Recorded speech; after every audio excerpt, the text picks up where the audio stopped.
What's up everyone, it's Nick Vazquez here and we are back with another Greater Toronto Area real estate market update video where we're going to break down some of the stats for the GTA real estate market, and then a little bit later in the video we're going to talk about the numbers specifically for Mississauga. If you find this information valuable or helpful to you at all, please do me a huge favor and make sure that you hit that like button. It really motivates me to keep making content like this and keep putting out videos on the channel. So hit that like button, hit that subscribe button, and make sure that the little notification bell is turned on. Would seriously appreciate it. It does help me grow the channel, and like I just said, does motivate me to continue making content. So without further ado, let's get started with total residential transactions. There were a total of 9,097 transactions reported in the month of February, which is down 16.8% compared to the all-time high number that we saw last year in February of 2021. Even though the total number of sales was down this month compared to last year, this still does represent the second highest all-time record for the month of February. So still some pretty big numbers there. Nothing really has changed much from last month. There's still a ton of demand, and that's what we've been seeing since the start of 2022. Now, where we're gonna start seeing some changes is when we're gonna talk about total new listings. New listings are down 6.6% compared to February of 2021. We had 14,147 new listings come on the market this month compared to the 15,146 we saw of this time last year. Even though supply is very low, it is really nice to see that new listings are dropping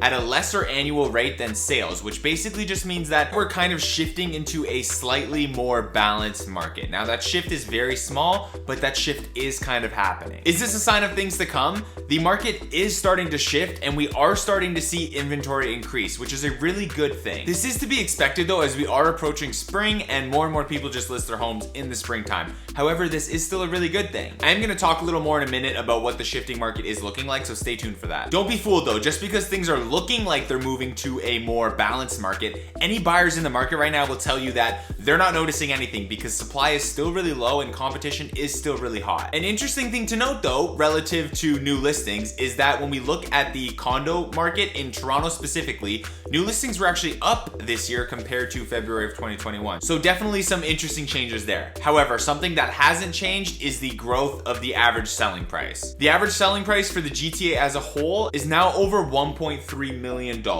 That number is up 27.7% compared to last year and represents a new all-time high in the average selling price. When looking at the month-to-month differences between February and January of 2022, the average selling price has actually jumped almost 100K in a month. So really big jump there. So looking at the market as a whole, we are seeing that demand is remaining very, very strong for the start of 2022. And while we have seen a slight balancing of the market over the last month with sales dipping lower than new listings, the inventory is just still super low, and that is fueling this intense competition between buyers, which in turn is driving the average selling price up. Even me, I've been personally surprised to see some homes that just a few months ago would have sold for like 1.4, 1.5 are now going well over 1.8 million in just a few months. So it's crazy to see that how much the market has gone up in literally just the past couple of months. Don't get me wrong though, it's not all doom and gloom if you are a buyer that's trying to get into the market. The slight move towards a more balanced market that we saw this last month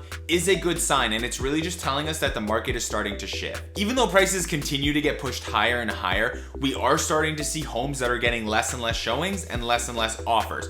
This is honestly in large part due to the fact that the selling price has just gone up so much that a lot of people are just getting pushed out of the market and they just simply can't afford it anymore. But still, we are seeing less and less offers and less showings. And this is especially true for higher priced homes. Obviously, the price is just going up so much that the buyer pool of people who can actually afford that home is a lot less. And honestly, as interest rates keep going up, we're probably gonna see more and more of this throughout the year. I'm going to be putting out a video about the interest rate going up next week on the channel, so double check, make sure you are subscribed if you do want to see that one. Anyways, if the market continues to shift in this direction over the next few months, it's likely that we'll see things start to calm down a little bit. The only real issue is inventory, and it's still really low right now. It is going to take some time for that to increase and for the pace of price growth to slow down. As of right now, I wouldn't be surprised to continue seeing some big jumps in the average selling price. However, for the second half of 2022, I do expect that we'll see some moderating of the price growth, meaning prices won't go up as much. However, I do think there's still going to be opportunity over the next few months right now. As the market is shifting, there are going to be sellers who have already bought a house and they need to sell their house. And if those sellers are getting less showings and less offers than they expected, or even getting offers that aren't the amount that they actually wanted, that's really going to play a factor in the market, and you might have some people that panic sell. Now, when I say there might be opportunity, I don't necessarily mean that you're going to get things at a lower price,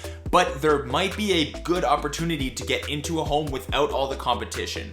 And inevitably, just on average, if there are less offers on a home, you're gonna be paying less for the home. So that being said, if you are considering selling, I would recommend doing it sooner rather than later. We don't really know what's gonna happen in the next couple of months, but I can almost guarantee you that there's gonna be more inventory on the market 2 months from now than there is today. And if that's the case, it's very likely that you're not gonna see as many showings, as many offers, and potentially even get as much money as you were hoping to get. So my advice would be to, start that process now, get the home listed and sell it quickly before, the unknown happens 2 months from now and more homes start flooding the market. Like I just said, it's a big unknown of what's gonna happen over the next few months, and we're just gonna have to see how the market shifts going forward. But keep your eye on this channel, as I am gonna keep you updated as things change. Anyways, now let's get into the numbers for Mississauga. In February, there are 854 sales in Mississauga, and the average price of a home is now over $1.2 million.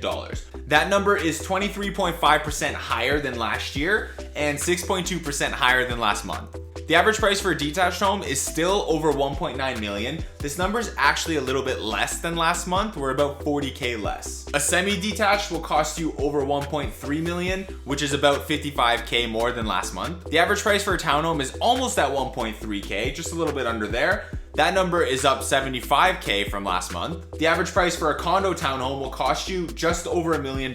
So it broke $1 million there, which is 80K more than last month. And finally, a condo apartment averages in at around 736K, which is about 40 grand more than what we saw last month. Anyways, that's it for now. I do hope you found this information valuable and informative. If you have any questions at all, if you are thinking of buying or selling a house in the GTA or anything like that, please do not hesitate to reach out to me. My contact info is gonna go right over there. You can call me, text me, email me, whatever way works for you. I am here to help, so just reach out to me if you need anything. And with that being said, thank you so much for watching the video. I really do appreciate it. If you like the video, make sure you hit that thumbs up button. It does motivate me to keep making videos and putting them out on this channel.